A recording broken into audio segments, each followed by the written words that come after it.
And we're live. Thank you guys for coming once again. So I had some interesting things to talk about this time. A while back, this is long ago, this is probably a year ago when my channel was a lot smaller than it is now. I interviewed somebody. I interviewed a guest on there. And this guest had some people that didn't like him, right? So people that were like slandering him in the comments, or I guess it'd be libel, if they're just outright lying about somebody in the comments and coming at him with zero evidence. And they're coming at him with like details, like deep details that they couldn't have possibly known. And it was just complete lies. Like none of it was true at all. Like they were naming the guy's sister. He didn't even have a sister for all intents and purposes, right? I just find it I find it really fascinating that people will present this information as facts and add more details to it to make it seem more credible when the details are complete lies, like it's not true at all. None of it is true. So here's the question, okay? What do you do about that? When somebody is creating sock accounts, just creating fake accounts and just dropping accusations everywhere they possibly can. To anybody who will listen, and the accusations are just complete garbage, like none of it's true. What do you do about a situation like that? Think about this situation, okay? I've heard that you can always counter bad speech with good speech. And I have believed that to the core. You can always fix a bad situation with some crazy nutcase. Like some creationist that believes the earth is 6,000 years old. You can fix that by educating people. Showing them that that's not true. Showing them that the earth is older than 6,000 years. So, things like that. But think about this. In World War II, Hitler, demonetized, Hitler was a demagogue. He was talking about the Jews and how bad they are and how they run the banks and all this other junk, right? That's bad speech. So hypothetically, we should be able to counter that with good speech. What is it? It didn't work. We tried countering it with good speech back in between 1930 and 1935, say. Did not work. We had to come in with guns to fix the damage that the bad speech did. So looking back on it now, what could what could somebody like me have done in Germany in 1935 to try to calm things down and move things in the right direction? I absolutely do not believe in censoring speech in the sense that I don't believe in jailing people for things they say. Do not believe in that. That is wrong. So how do we handle a World War II type situation where there's a demagogue running the state and the guy is just going crazy, just throwing lie after lie at these people and actually getting people to believe it? What do we do in that type of situation?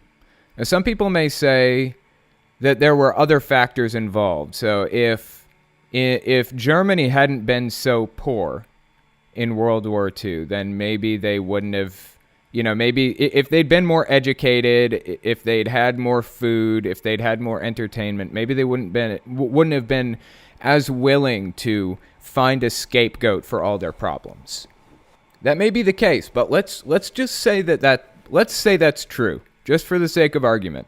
Let's say that if they had more money, if they had food, it wouldn't have happened. So now I'm coming into the situation. How do I fix it? How do I prevent people from buying into this demagoguery? I think that it's an insanely complicated situation, but I have a platform, right? I have a YouTube channel where I talk about things, and a lot of people hear what I say. I think that in my case, if this was like a World War II type situation where somebody had really, really harmful, bad speech, they were talking about how terrible somebody is, I think what I would do is I would rise up the people who had good speech. I would elevate them. I'd lift them up. I would give them my platform to speak. I'd say, tell me about, why this person is a demagogue. Tell me about why this person is doing real harm. Why the Jews aren't bad people. Why this is just complete BS. So I'd start with that. I would elevate them.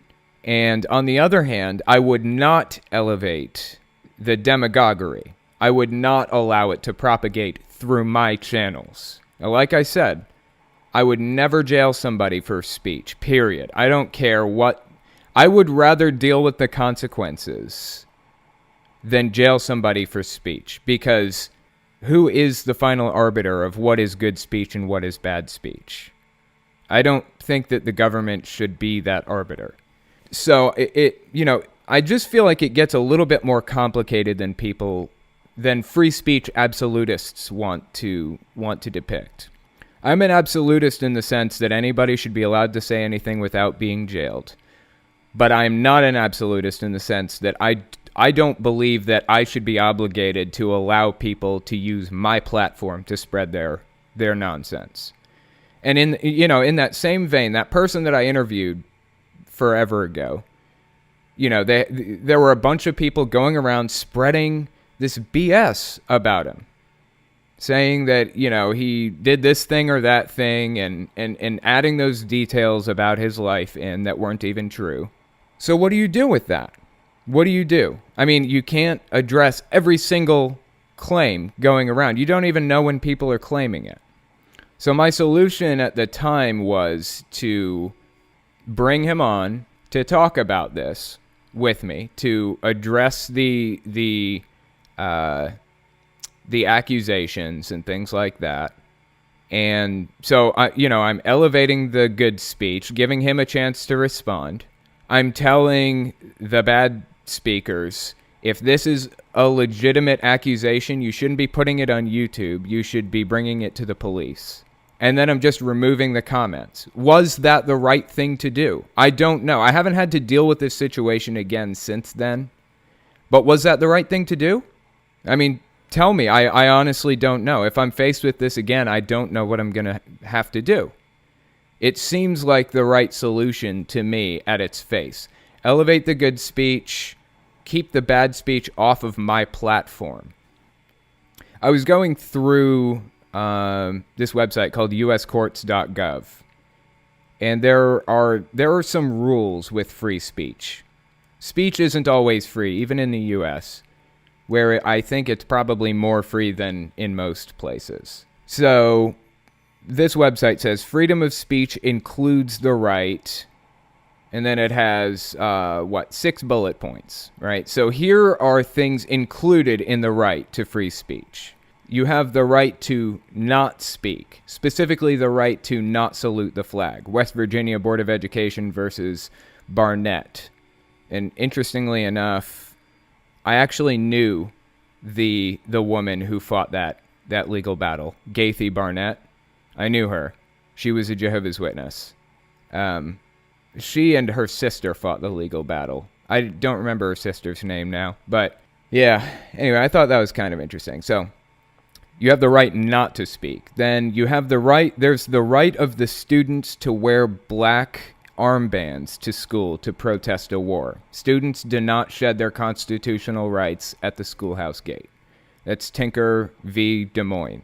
You have the right to use certain offensive words and phrases to convey political messages.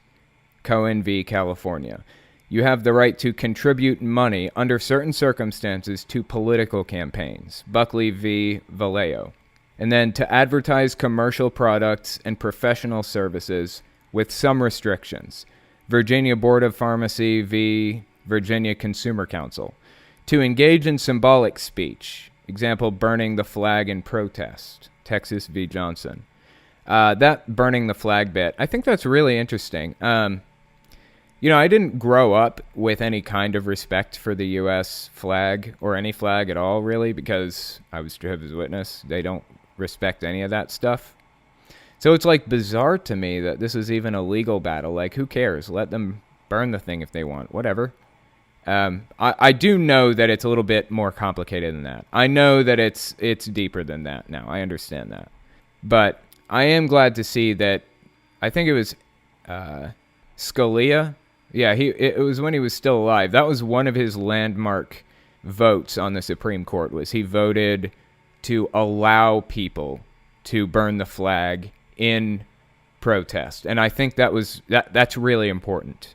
The right to do something like that. I'm really glad that he voted that way. So anyway.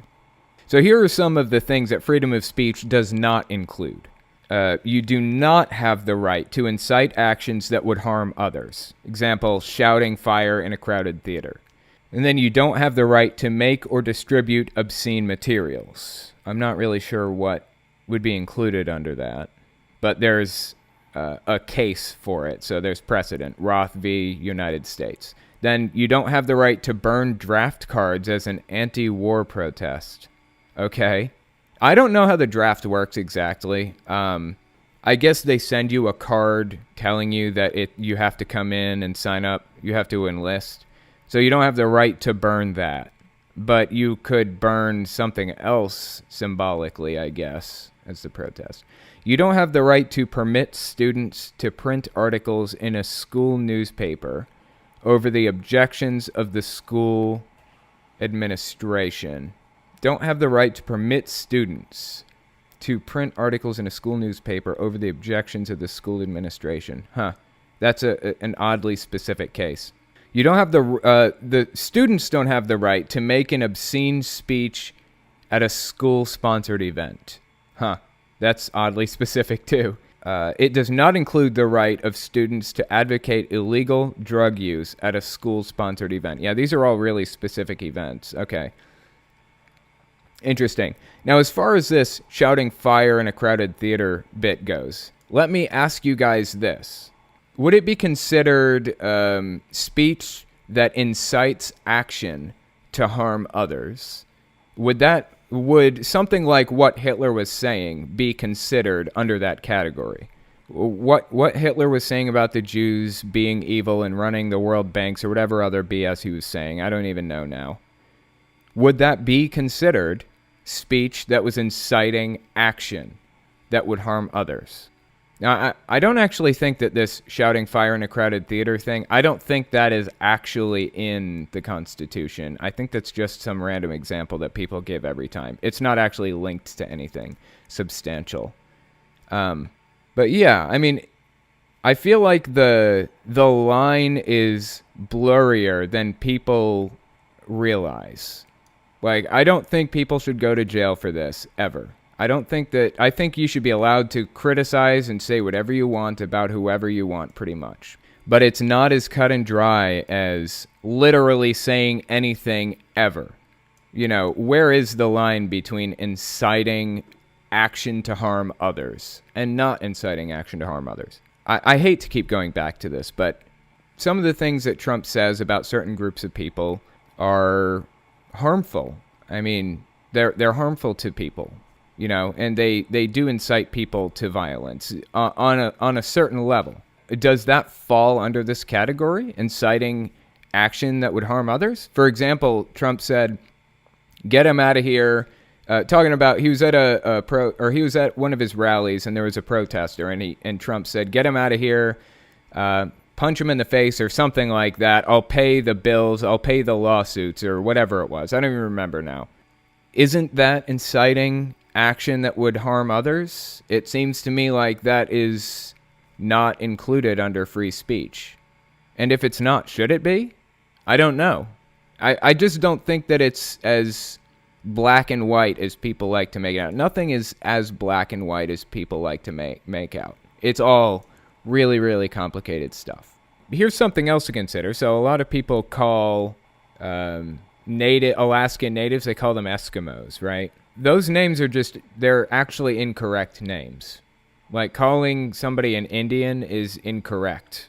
When Christopher Columbus and others came to America, they thought that they had found a route to India. That's what they were shooting for. They thought they were going to circle around, get to India, get some spices, and just a shorter route to India for a better trading route, basically. And that's why they called them Indians, where in reality they're actually Native Americans, they're not Indians.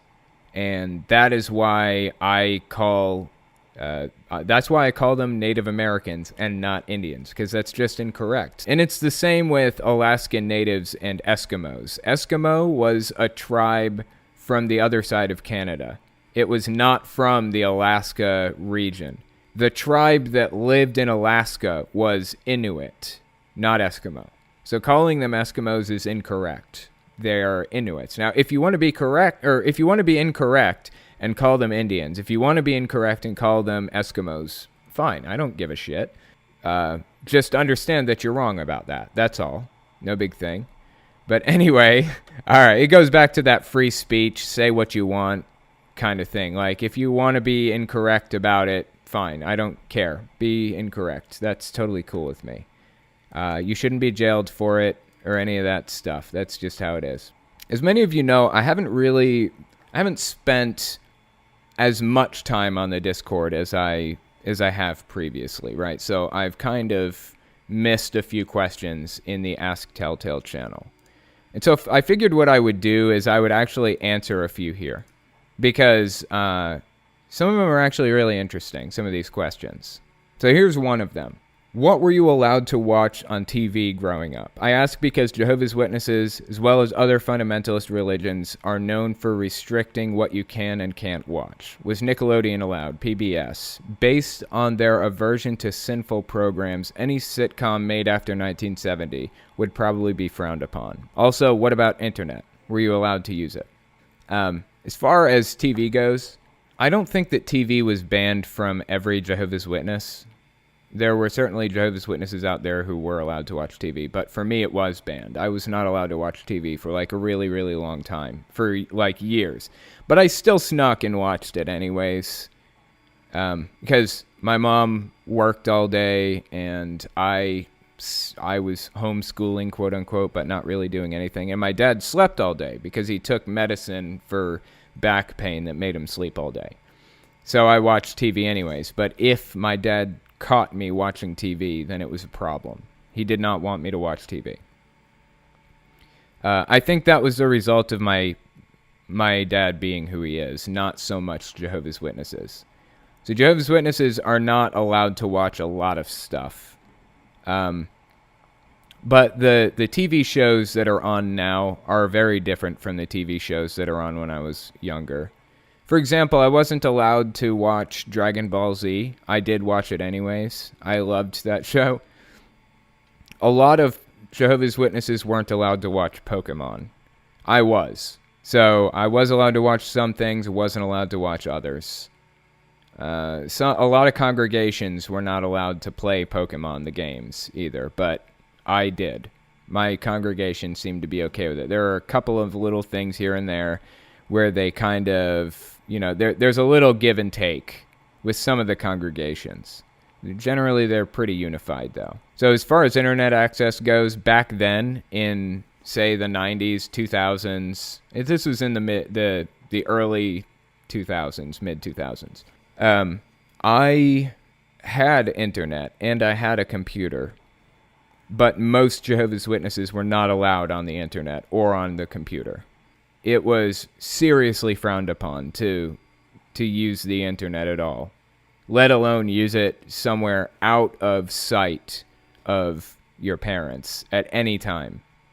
I did have a computer and I had the internet and I used it any time I wanted, basically. In fact, I had a laptop in my room, an old Windows 95 laptop, IBM piece of junk, but it worked. I mean, I could log in and listen to music and talk on Yahoo Messenger and MSN Messenger and AIM and all that stuff. So, yeah, I was a unique case in many ways. But no, Jehovah's Witnesses were not allowed to use the internet at the time, really. The next question is, would you rather talk to Kent Hovind or Ray Comfort? Here's the thing. I think that Ray Comfort is more honest than Kent Hovind. I think Kent Hovind is a weasel. I think he's just not a good person, really. I think that he'll do anything he can to sucker idiots out of their money in his own eyes, in his eyes. I think that's how he sees it. He's trying to sucker idiots out of their money. Now, I don't think that Christians are idiots at all, in any sense. I do not think that. I mean, I was a Christian for years, and I'm not an idiot. Sure, I mean, I'm dumb about some things. I've been dumb about other things in the past. Everybody's dumb about something, but I don't think that you're an idiot for being a Christian, period. But yeah, I don't trust Kent Hovind. I think he's full of it, and I think he knows he's full of it, and he's just trying to separate gullible idiots from their money in his own eyes. I think Ray Comfort's a little bit more honest, although doesn't come with the best of arguments. I think Kent Hovind's arguments are more cohesive and solid than Ray Comfort's. I don't even know how Ray Comfort got famous. That guy is a piece of work, I'll just say that. But anyways, Crate, you don't have any questions for me, do you?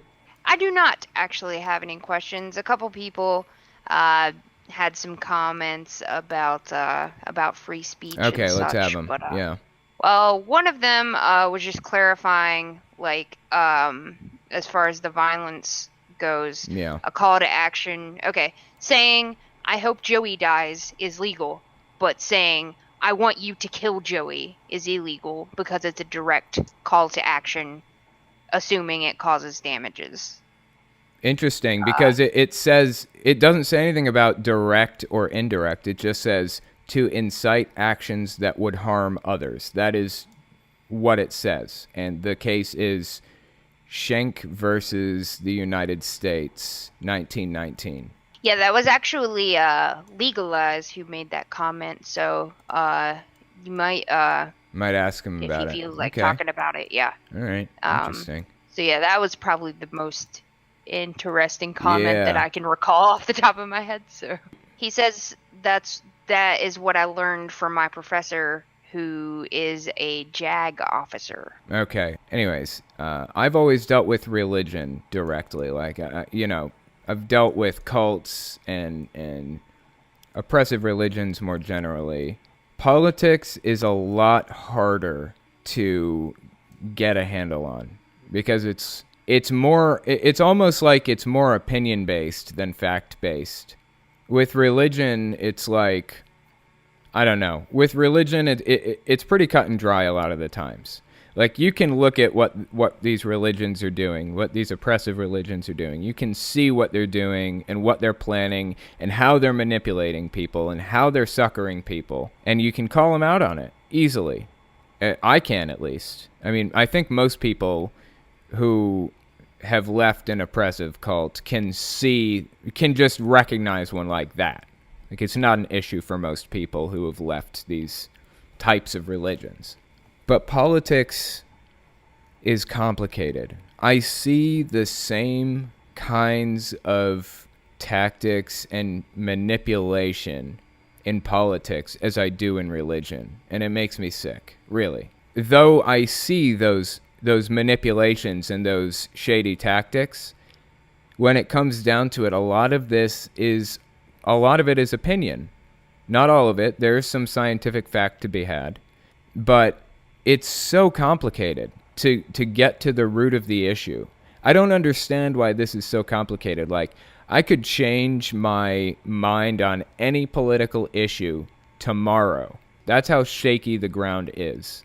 And I feel like the fact that I'm willing to change my opinion on something that quickly and easily, as long as it's fact-based, is a good thing. I mean, I don't want to be locked into my position. I don't want to be locked in permanently. I don't want to be shut down to hearing criticisms or shut down to hearing the opposing side. I think that is when we start to fail, is when we just close our eyes and ears and say, nope, this is how it is. So anyways, I don't know. I could change my opinion on pretty much any political issue tomorrow.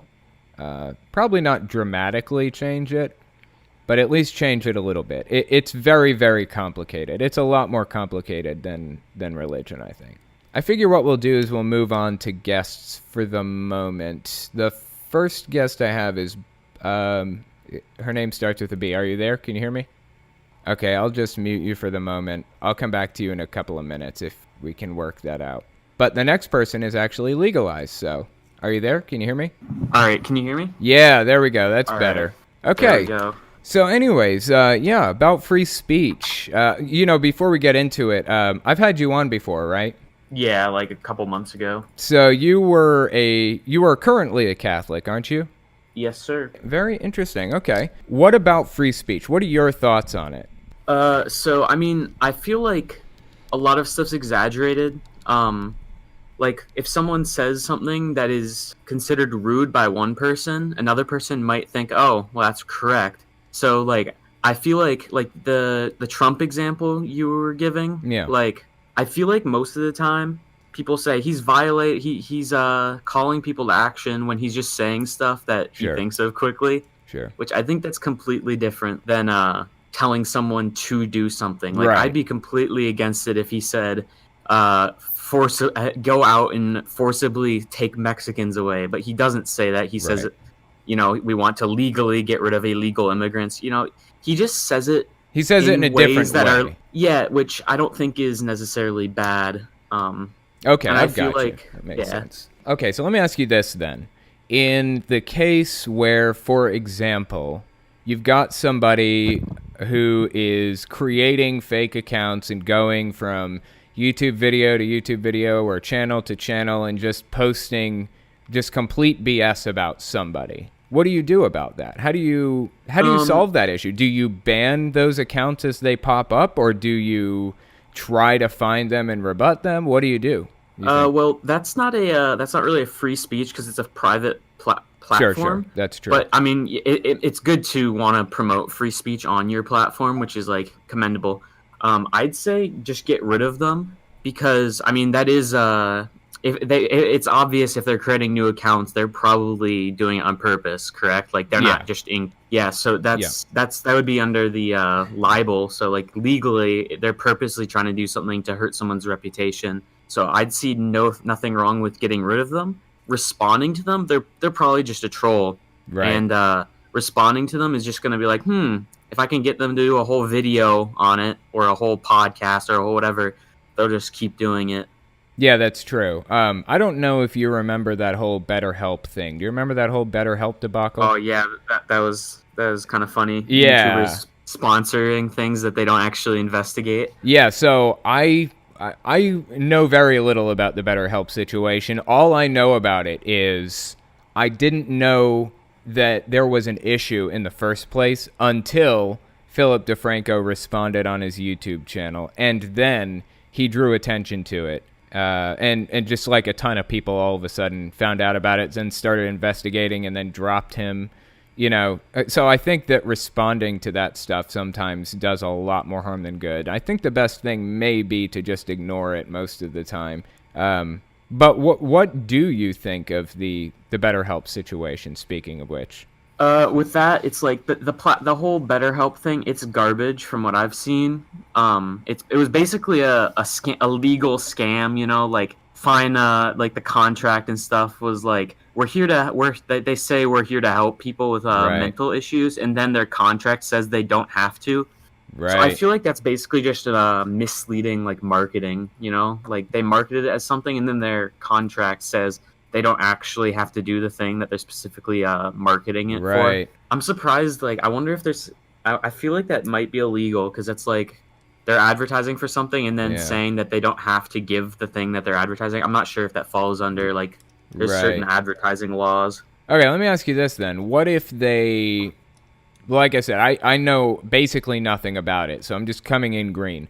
What if they changed their policies or whatever? Or what is it, like their terms of service or something? Yeah, I think it says that they don't actually have to verify that the the therapists are actually therapists Okay. and stuff like that. I think that was part of it. So what if they And changed it to say that they do have to? Would you be okay with the service then, do you think? well, they also weren't offering support, so like they didn't have to offer people support. So like they'd have to have it where like they're guaranteed, and I feel like as a company they can't do that. So that's kind of a sticky I situation because see. like you can't always guarantee, because what if you have too many people for your licensed people? So I feel Right. like it's kind of one of those situations where the problem is in how they had their the people they were sponsoring advertise it as like Right. a this is a great thing, perfect all the time, when really it's not perfect for everyone, you know? Right, I've got you. So it was kind of like a case by case basis. Like it probably would have been better if the sponsors had elaborated on in which cases this service would benefit people, rather than just saying it's helpful all around. Is that the kind of thing you're Yeah, getting at? because I remember I'd see people say this is great, and almost everyone sometimes will need like a therapist and stuff like that, and not acknowledging that like the volume of people just can't be taken. I don't know. I feel like they Right. should have done some. The people who were being sponsored should have looked more into it, and Right. should have just been more open instead of this like, no one reads the terms and conditions really, like, and companies know that and they abuse that. So it's Yeah, kind of like that is true. They do. it's people's fault, but it's also their fault for kind of being sketch and hiding things. And yeah, I don't know. It's like Google hides all kinds of shit in their terms. What is it? Terms of service, and you can't possibly, literally, there isn't enough time in your life to read all of the terms of service for everything that you use. yeah, and how often it updates, like. Yeah. It's absolutely unreasonable to expect people to read that stuff. Yeah. Well, Every I single think time. actually, a lot of terms and conditions aren't legally binding in some cases. Like Mm, they can't hide in the terms and conditions, you owe me your car. right. So like there's like it's kind of complicated. Like they're not end all be all. Like you can break terms of conditions and it might not be illegal even though you're breaching the contract. Because like like I think people have to be able to understand it. So if it's in language that average people can't understand, like it can't be enforced and certain things like that. It can be enforced on certain platforms that like have the terms and conditions, but so yeah, like misleading people, I'm pretty sure you can't like get Right. legal trouble for There is that. some level of legal protection for it. I mean, that's not so bad then, I guess. But yeah, I do wish that terms of service were a little bit more clear and concise and all that. That would be nice because it's a complete mess right now. Do you remember a while back when I think it was like who was it? It was some game, maybe GameStop put something in their terms of service where everybody who made a purchase at that store for that day, for a single day, they owed GameStop their soul or something like that. I do not remember that. Okay, I need to find it. I need to find this. Okay, yeah, here it is. Okay, this is a Fox News article. I suddenly don't really trust it, but actually it's being reported by like a bunch of different. And that's not really a like. I feel like you could probably just read it here. They kind of put it in to troll people. I mean, obviously you don't owe anybody your soul, but yeah. Yeah, it was 7,500 online shoppers unknowingly sold their souls. So everybody who made a purchase at this company for that day, by placing an order via this website on the first day of the fourth month of the year 2010, you agree to grant us a non-transferable option to claim for now and forevermore your immortal soul. Game Station, that was the company.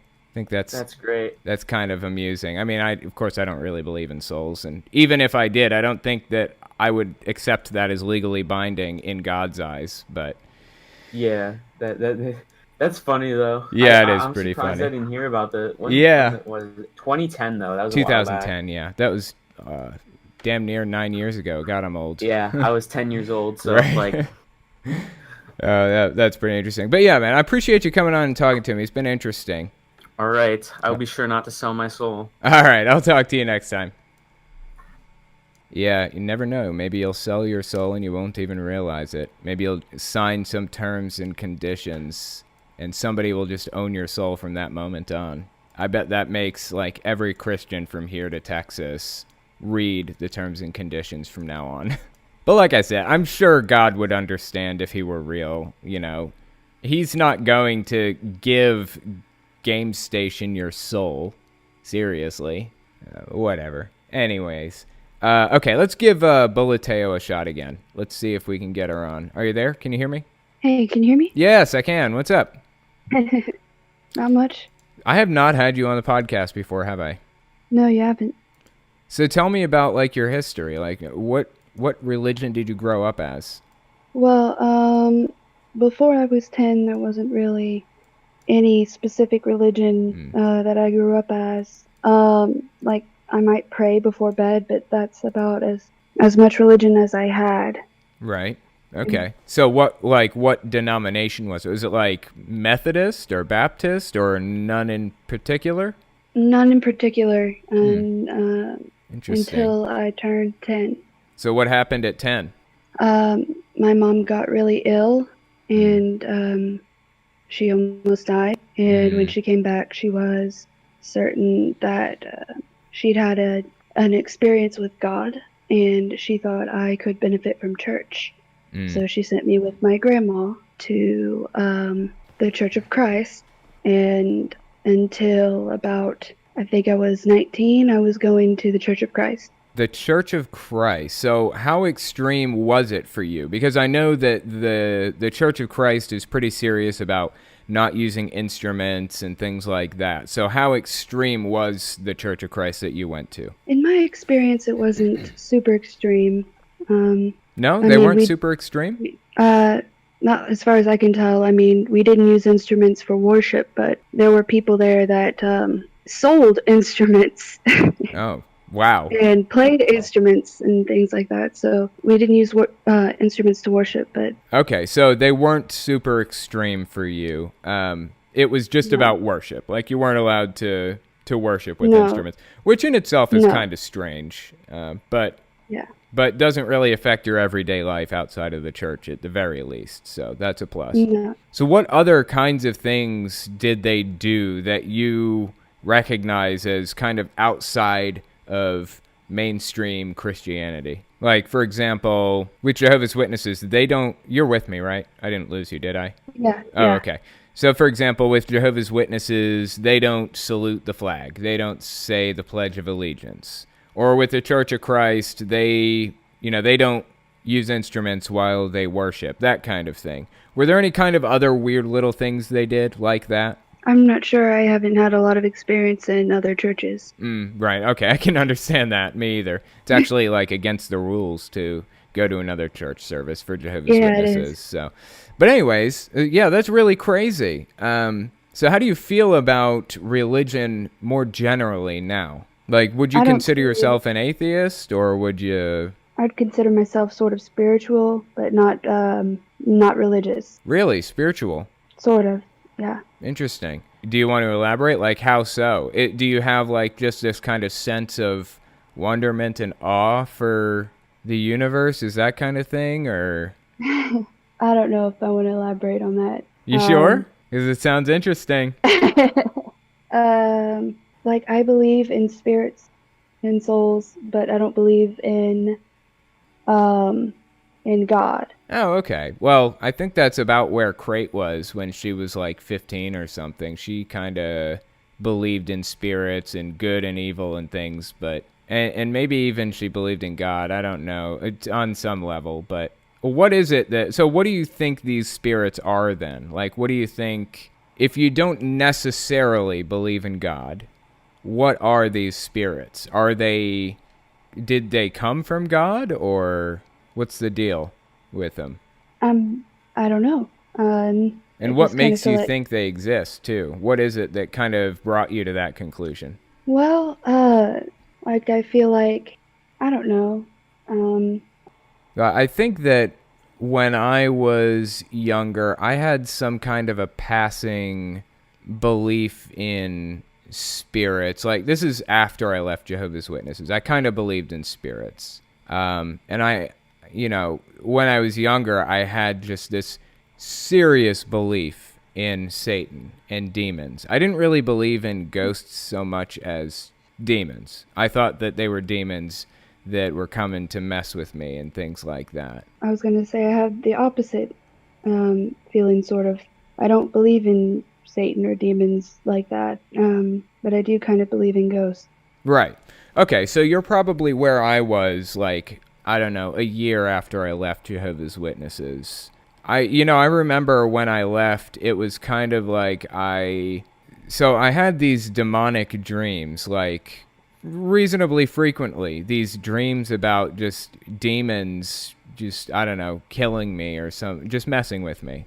And I heard my brother had dreams similar to this, right? And he was under the assumption that he was having these dreams because he wasn't a Jehovah's Witness anymore. If he went back to meetings, then he wouldn't be vulnerable to Satan's attacks or whatever. Well, over time, I end up, I kind of started to get over these dreams a little bit. And I remember I think I was 26. So this is probably a few years, 2-3 years ago, maybe.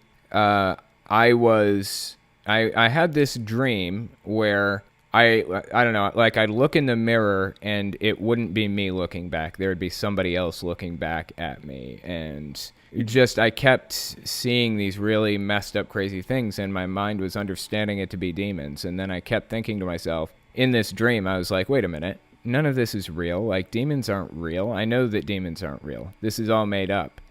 And from that moment on, it turned into aliens instead of demons. And the aliens were like trying to record me, and I kept finding microphones hiding behind stuff in the dream. And from that moment on, I never had another like demonic dream, never had any more fears or anything like that. You know what I mean?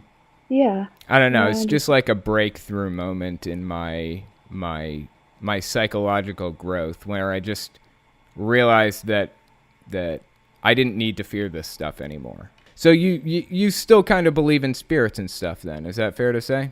What do you think would change your mind on it? Is there anything that would change your mind? I don't think so. I mean, not at the moment. Just because of like the experiences you've had and stuff like that? Yeah. Well, we'll see. We will see where time takes us. I bet eventually you'll start questioning that belief. But anyway, yeah, I appreciate you coming on and talking to me. It's been pretty interesting. You can actually come back on anytime, so, because you're a patron of mine, right? Yes, I am. Yeah, so come back on and talk to me again, okay? All right. Alrighty, bye. Bye. Yeah, I've been talking about getting her on the podcast for like a really long time. I'm surprised that she made it back on finally. Okay. The final person I wanted to speak with was Baphomet Babe. Are you there? Can you hear me? Oh, yeah, okay. I tried to catch it's a brand name. I tried to take a sip of Physician Capsaicin before you got to me, and I just didn't make it in time. Physician Capsaicin. I don't want to get you demonetized because I said the brand name. I was just thinking earlier you said demonetized too. The podcast, that it's not actually monetized at all, so we're in good shape. Oh, okay, cool. Yeah. Okay, in that case, for those who didn't catch the joke, it's Dr. Pepper. Right, Dr. Pepper. Okay, I've got it. I did not catch the joke, so. Yeah, physician is another word for doctor, and then capsaicin is the active ingredient in pepper that makes it spicy. Right, okay, that makes more sense. But anyways, yeah, it's not demonetized. It's actually up for review right now for monetization, but I just did a video. Well, good luck with that. Well, yeah, I just did a video on ISIS like last week, so. Yeah. Not holding my breath. Who knows? I was actually, when I was watching that, I was currently living with my grandfather because my dorm over Thanksgiving break closed. Oh. So I had to go home. Right. So I was actually at my grandfather's place, like he's half deaf, so I wasn't really worried about him overhearing, but I was like, I wonder what my grandfather would think if he heard me listening to videos about ISIS. Oh, I know, right? That would be so crazy. Yeah, the sound on that video wasn't super top notch because I had just moved my desk around, like to the other side of the room, and now I'm just now getting things evened out, getting the sound fixed and things. So I hope it sounds a lot better than it did last week. But anyway, I think so. I understand that there was a story you wanted to tell. Is that accurate or no? I have a couple of stories. It depends. Do we want to go a story for my family, a story for a D&D campaign that I'm going after, or the one that I referenced in the Discord? Well, I'll tell you what. I have never played Dungeons and Dragons before. At some point I would like to. So let's have that story, and I'll ask questions about it as we go. All right. We actually haven't started the campaign yet, but my DM has extended an invitation to you. DM is Dungeon Master, right? Yes, it is. Okay, got you. We actually haven't started the campaign yet. We're still planning out our characters. Right. And my personal favorite character is not the one that I wrote up. One of my friends is playing as a half-orc paladin, where a paladin is kind of a religious class. I personally don't know much about it. This is the first campaign that I'm a part of. But his backstory is that he was actually kicked out of his monastery because a tome fell on his head, and it made him forget his god. Wow. So that he doesn't know what god he worships, but he still worships a god. Oh, that's interesting. Okay, so just to clarify a little bit, so Dungeons and Dragons, that was actually a forbidden game for Jehovah's Witnesses. So that's part of the reason. That doesn't surprise me. Yeah, that's partly why I don't know anything about it. So you basically, correct me if I'm wrong here, you write up this story that you want to play out, right? Yep. And then you're faced with choices, and then you roll dice to see if those choices are fulfilled? You can, and I actually happen to have my character sheet on hand if you'd like to look at it. Okay, well, yeah, sure. I mean, you can send that thing over. So how does it work exactly? Like, what is this game? What is this thing? It's a role-playing game where the Dungeon Master has a story that he'll take you through. And again, I haven't played, so I have no on-hand experience. Okay, are these erotic stories? Or are these typically regular? not. Okay. I mean, regular stories. You have a charisma stat, so I guess if you had a high enough charisma and you wanted to, you could seduce an NPC or maybe even another player. Okay. So how does it go? Like, how do you play the game? Basically, it goes through, like, the game would start, okay, say you're in a pub, or I guess in that case, a tavern, and you come across other players, and you meet up, and you go on missions. Right, okay. Interesting. Here, I'm actually digging up my character sheet to kind of show you how those lay out. Okay, that's cool. Let me see. While you're doing that, what was the other story that you were gonna tell me from the Discord? We mentioned something about PC and how, free speech. It was during the free speech conversation. Yeah. And during that, we got to talking about, like, it was not what you were saying, but people were like, saying names and stuff, is that free speech and all that? Mm-hmm. Reminded me of my high school. The high school I went to, our mascot was the Indian. Okay, and the year before I attended that high school, it was homecoming, and our rival brought a sign that said, "We'll send you home on the Trail of Tears." Wow. Really? Yeah. Oh, wow. That is nuts. All right, I just posted my character sheet in the text channel. I see it. Okay, hang on. Okay, I think I got it. You know what? Let me move. Is it okay if I move it over for everybody to see, or should I leave it off? Yeah, that's fine. Go ahead. All right, cool. This is the character sheet. I don't know what any of this means. If you just want to walk through it, I can more or less tell you what I know about it. This says, wait a minute. Let me actually just zoom in because it's kind of tiny. A little itty-bitty thing here. All right. So it says, we've got class level, background, player name, race, alignment, and experience points. What is a moon elf? It is a breed of elf. It falls under the high elf. Okay. It's really just it's you think of an elf in a D&D context, so, pointy ears, really tall, skinny, that kind of character. And she has white skin and, like, blue hair. It's just very thematic to nighttime. Great for stealth. Okay, interesting. Hoards/hides food and valuables, fiercely loyal to who can provide me the most benefit, and impish.